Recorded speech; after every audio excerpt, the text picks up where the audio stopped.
So today is Tuesday, Cinco de Mayo, meaning the 5th of May. And so I hope you guys enjoy much celebration, and I hope that you eat some tacos today. We are. Today is also Justin's birthday. I mean, how can it get any better? I wish I were born on Cinco de Mayo. So we'll be celebrating, picking up some good Mexican food and eating something really, really yummy. So today is a super chill day. We are going into week 3 of our social studies unit, which is focusing on the question, where is home? So with Aloud and Gabriel going out and about, and they left what they once considered home, what do they consider home now? I mean, they can't go back to home. It's destroyed. It got burnt down from fires and the soldiers. So they're struggling with what should they now call home. So that's what this week is really focused on. So essentially all you have to do for today is some of the 6th grade teachers had put together a read aloud, like readers theater skit, and they are kind of performing it the best they can. I'm not one of them, but there's limited roles. But they essentially did the read aloud, and then there's a flip grid for you to respond to. So go ahead, and that's all you're doing for social studies today. For vocab, all we're doing is introducing the next set of words for this week that are associated with the articles or PDFs that you are going to be reading. And then you're practicing and becoming familiar with them. So you're just practicing new vocab words. Today, and then the last thing is, of course, this, which is read aloud. And then I have a super easy quiz for you guys, okay? It is 2 questions, okay? And one's multiple choice and one is an inference. So just a general, what can you infer?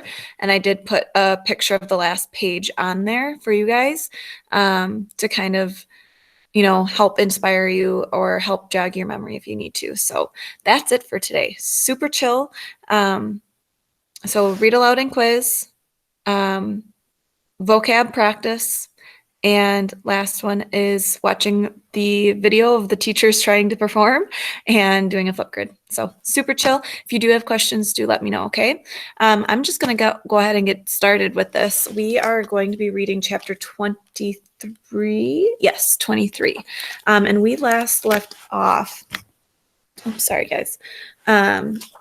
We last left off with Nadia finding out that they can't travel directly north to go to her family because of the war. And they found that out from Rashid, which was the old man with like the eye patch that helps, that Amo Mason works with to restore and find and protect like historical artifacts from that belong to Syria. So, thank you, Allison. So she found out that they can't travel directly north. And with that being said, they have to go east and then north, which is going to even further delay their travels. And it also means that they'll probably do Basel's journey first of finding his grandfather at the rebel lines, like the battle lines where it's Syrian government soldiers versus the rebels. And because they're going to do that journey first, it's going to delay Nadia's journey and goals even more. So we're at chapter 23, October 11th, 2013, 1:12 p.m. So we're in the afternoon now. He isn't here, thought Nadia, waking with a start. She sat up at the sagging sofa, looking for a hint of marmalade fur. Instead, she bumped into something hard. A book. Aleph Layla. Memories from the night came flooding back of leaving the church, despite the bishop's pleas to stay. Because remember, the state that Amo Mason is in, he's like dwindling fast, and he doesn't have his like little pills that help him feel better, that probably boost his breathing ability. So the priest was like, please stay, or the bishop was like, please, Amo Mason, you're in no condition to go. You need to stay. That wasn't the case. They still left to help complete finding Basel's grandpa and Nadia's dad, that kind of thing. Because Amo made a promise. And it seems like he keeps his promises. Amo Mason had caught Nadia's fearful gaze and insisted they leave. He had taken them to an old hotel where they could rest before heading east. And upon their arrival, Amo Mason had handed her the book and said, I believe you have need of this more than a dusty old library or museum shelf does.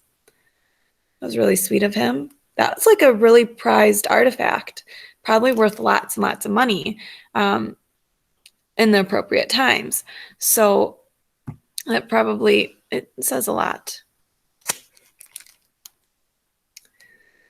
The other thing I'm wondering is like, is this hotel functional? Like, is it running, or is it like abandoned, and they're just staying there because it's a hotel and it was abandoned and you can stay for free. So I'm kind of curious how that's going. Now she stared at his slight figure. He was sleeping, aided by 2 pills she handed him from a bottle labeled morphine. So morphine is a painkiller. Morphine, what Carolina had given her to reduce the pain in her leg after surgery. What pain could he possibly be battling? She wondered. He glanced past the dusty curtains through the window. She glanced past the dusty curtains through the window, where the sun indicated it was well past noon. We should get moving, she thought, but maybe just an hour more rest. Giving the old man a final thoughtful look. Tarek, so remember, Tarek is now with them again. They found them at the church. Tarek lay sprawled on the floor, snoring softly. Someone else was missing. Basel. So she was missing her cat Mishmish, and now she's missing Basel. Where are these guys? The mound of blankets he'd used to construct a nest was empty. She peered across the rundown sitting room. Nothing. Crossing the threadbare rug, she tiptoed through the door and ran across the white and black tiled foyer to the front door Amo Mason had unlocked with his skeleton keys when they'd arrived. I'm wondering how in the world he has these skeleton keys to the whole city. It's kind of suspicious and weird. It was still locked. The door to the bathroom stood ajar. She inched along the hall and peered inside. Mishmish snoozed beside Basel, who lay curled up in a tight ball asleep. That's weird that Basel is sleeping in the bathroom. Just like how Nadia used to sleep under the bed. Some similarities there. At his feet lay his gun, and all around him on the tiled floor, he'd drawn a picture with a piece of charcoal.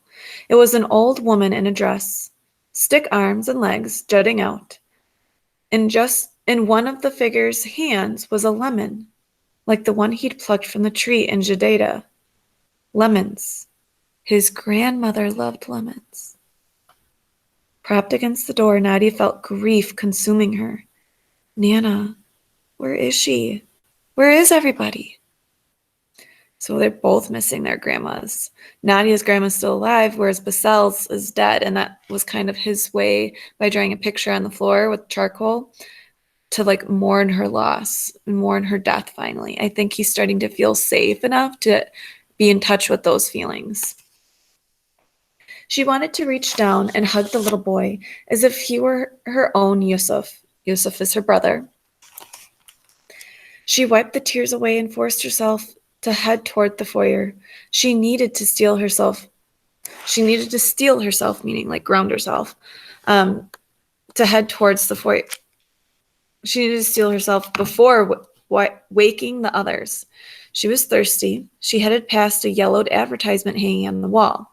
The advertisement said, Hotel Baron, the only first-class hotel in Aleppo. Central heating throughout, complete comfort, uniquely situated. The only one recommended by travel agencies.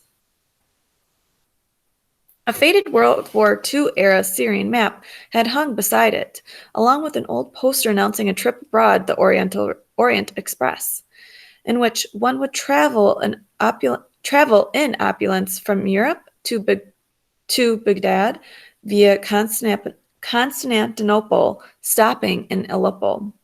She spotted an old-fashioned black telephone hanging in a booth. The line was dead, of course. Telecommunications was still down. With a sigh, she wandered through the elegant yet shabby hotel, followed by Mishmish. She peered at old photographs and memorabilia displayed on the walls and headed toward the wooden-paneled dining room, tiled with green and brown ceramic.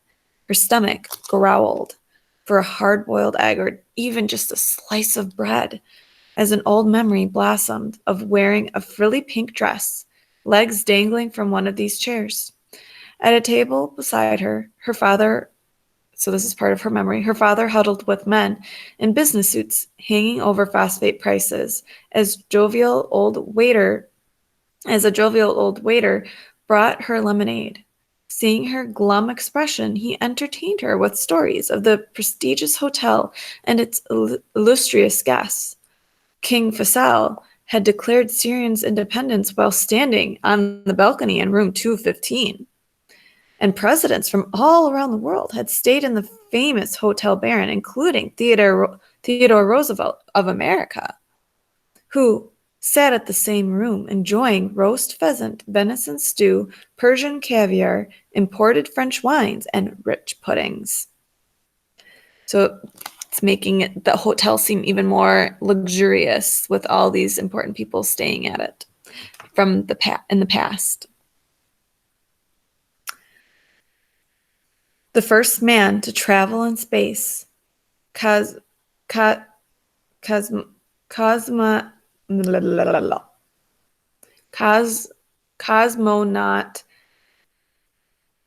Yuri Gagarin, had been a guest. I'm sorry, I'm butchering the names. Had been a guest, and the famous mystery author Agatha Christie had written The Murder on Orient Express while sitting on the terrace sipping tea. Nadia picked up Mishmish and turned toward the front desk. I wonder if that was true, by the way. Turned towards the front desk, wondering where the kitchen was. As she passed, the cat stiffened in her arms, hissing. It's like a warning coming. A large black terrier sat beside the desk, its head buried in the lap of an unshaven man slumped over in a chair. Wonder if he's dead or not. His eyes closed, navy woolen cap askew. A handful of papers was clutched in his hands.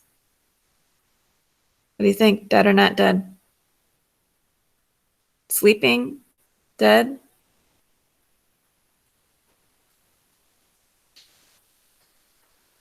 A handful of papers were clutched in his hands. Dead. He's dead. She thought, horrified. The terrier's nose twitched, and the dog jerked up with a shattering bark. Mishmish burst from her grasp, leaving painful scratches, and Nadia screamed. Seconds later, Tarek and Basel stood beside her while Amal Mason hobbled towards them, breathing hard. "Are you all right?" he said. The man was not dead, but was staring at Nadia as if she had two heads. "Quiet, Sasha," he said, patting the dog to calm him. "Armin, is that you?" asked Amal Mason, coughing as Tarek held him up. "We didn't mean to frighten you." Man, Amal Mason just knows everybody. Goodness. I don't know if that's a good or bad thing. The man, Armin, blinked blearily. No, it's all right," he said, patting the dog, who now sat obediently, though Nadia could tell he wanted to track the smell of the cat.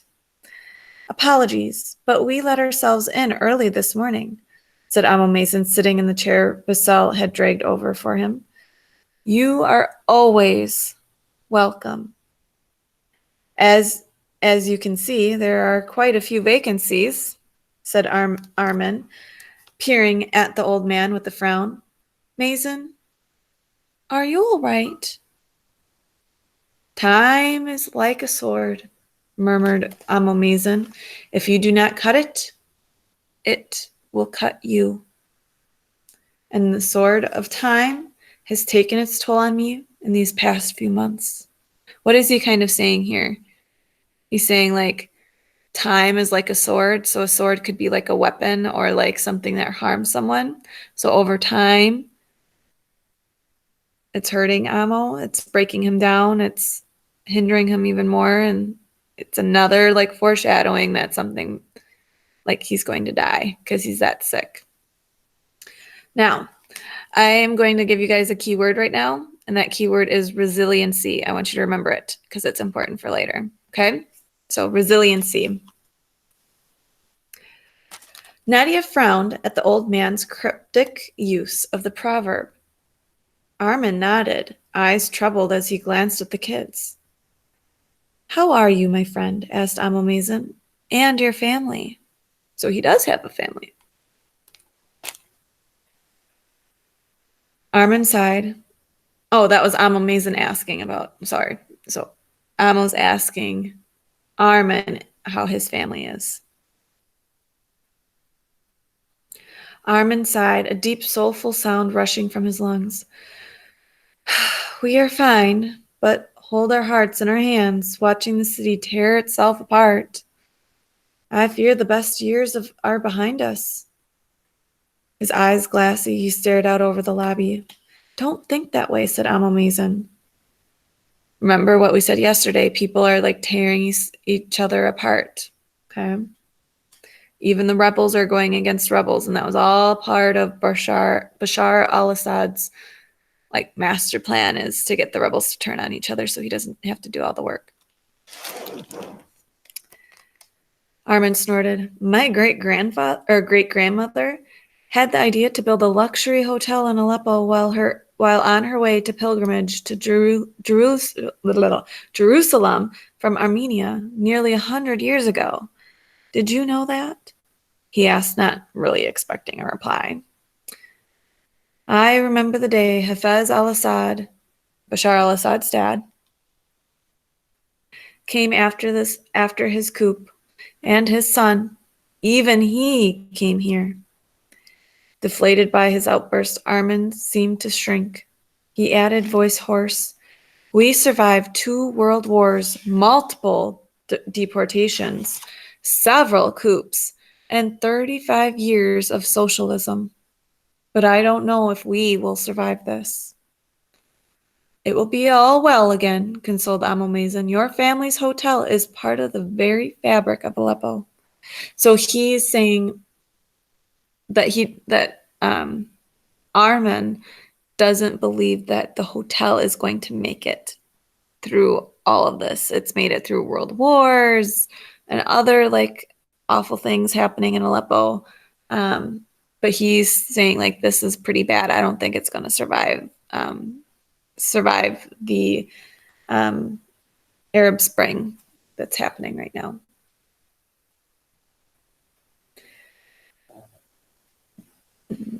I lost my spot. Okay. Armin nodded and shrugged off his outburst with a tired smile. By the way, added Amo Mason, have you heard of the rebel group, the Freedom Army? Basel froze, a look of panic on his face. Nadia frowned. Why isn't he excited about reuniting with his grandfather? She wondered. No, I'm afraid not, said Armin. The rebel groups are like rabbits, doubling their numbers every month.